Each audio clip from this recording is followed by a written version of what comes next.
Oh, Jesus.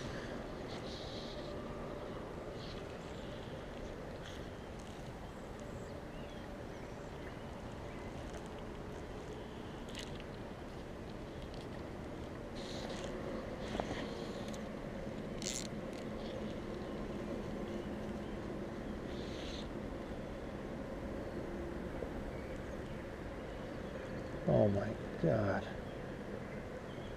Just floated through like 4 fish.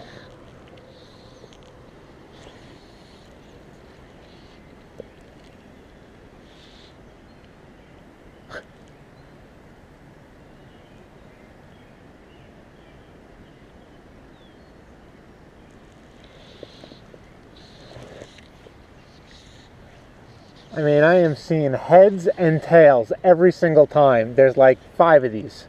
I got no clue what they're doing. I've put, they're rising all around the freaking fly. What the hell's going on here? I mean, I'm seeing sulfurs on the spinners. A lot of them.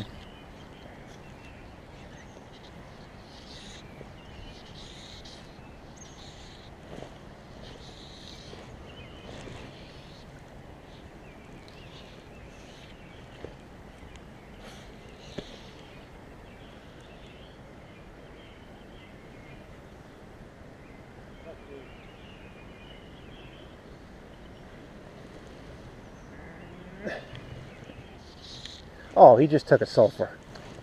Come on. That's not right.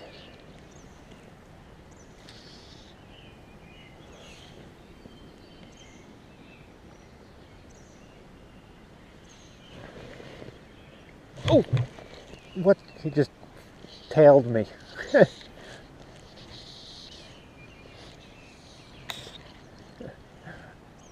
just smack the fly out of the way with his tail.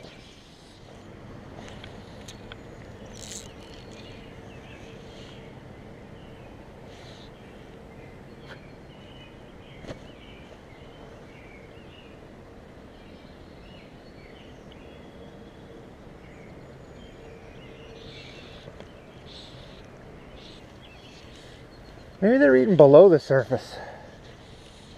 It's so tough to tell.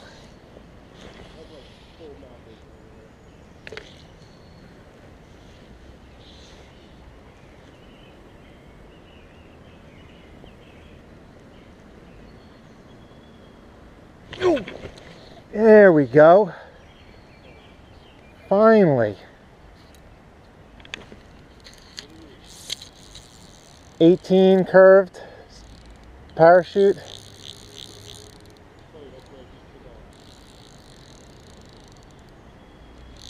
I mean, I pretty much had to drop it in his mouth. I mean, you would not believe how many rises. It was 200 rises before I could actually get a fish. It was sick. They're like rising around this guy. That's how, like, ridiculous it is over here.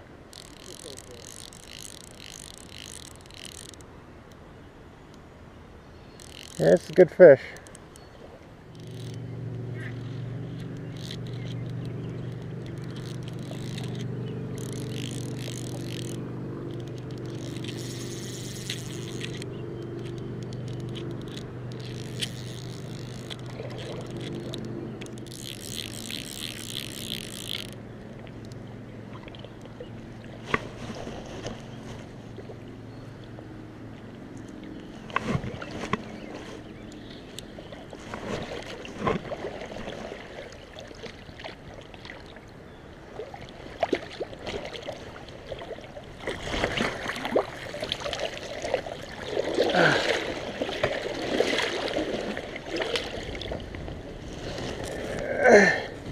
It's 20. Yeah.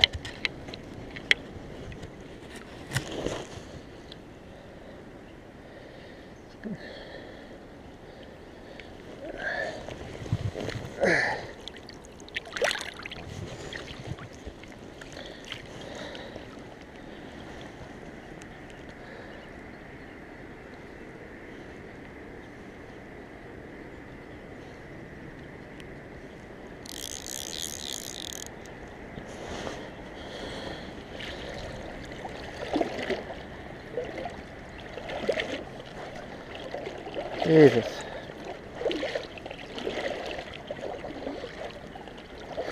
He had that spinner-eating belly, just full of bugs.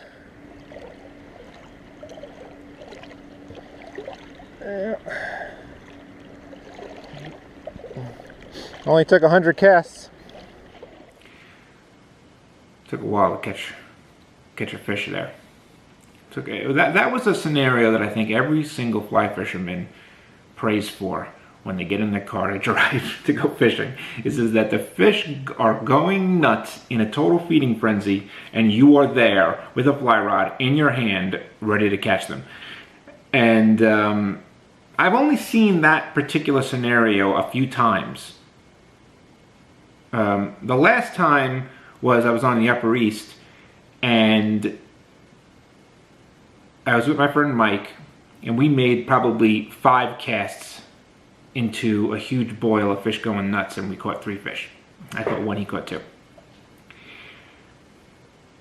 This scenario was different in one particular way, and that way made it very hard to catch a fish.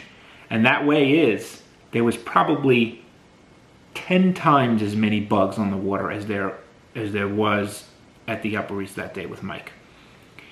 And that meant that it was 10 times harder for your fly to get picked, to get eaten. And this is just another thing, another time where it reminds me that it's never about the fly that you are throwing.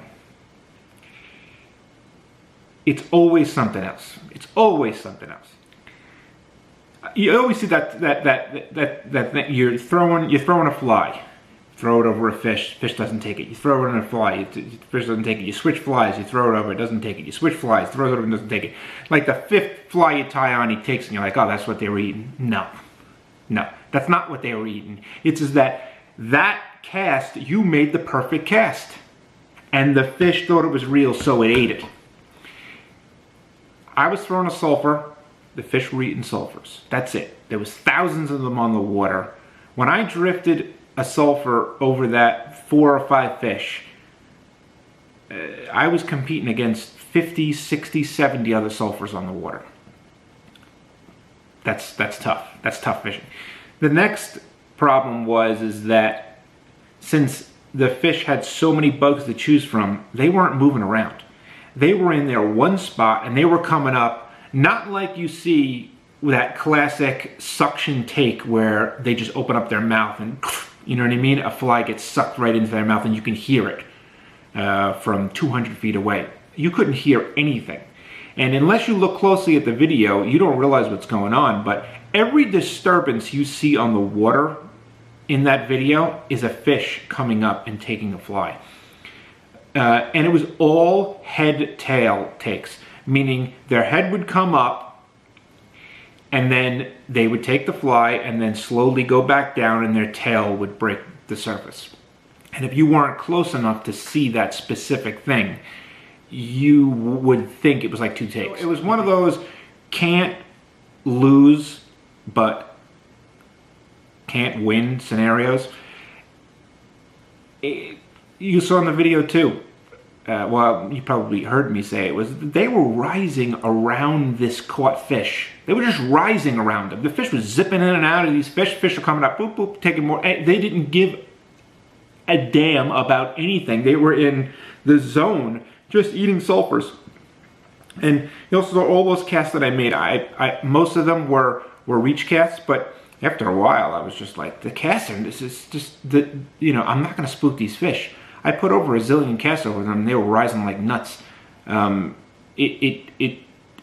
the one that I got them on wasn't like a huge mend, but it was like a tiny mend. It was like 5 feet of line. I just picked up and moved a little bit to the right. And it didn't even matter.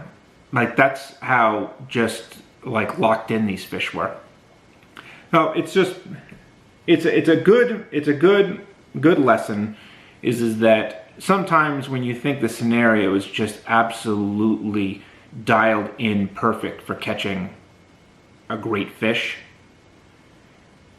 there's still other things to compete with. And that, in this case, it was the 5,000 other saltbirds that were right in that area every time I tried to drift one by a fish.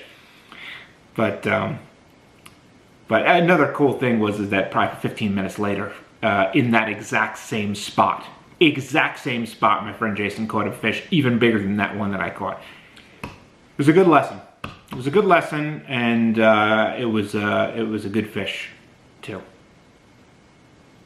And that's really all you can. What else can you ask for, I guess, right? All right. See ya.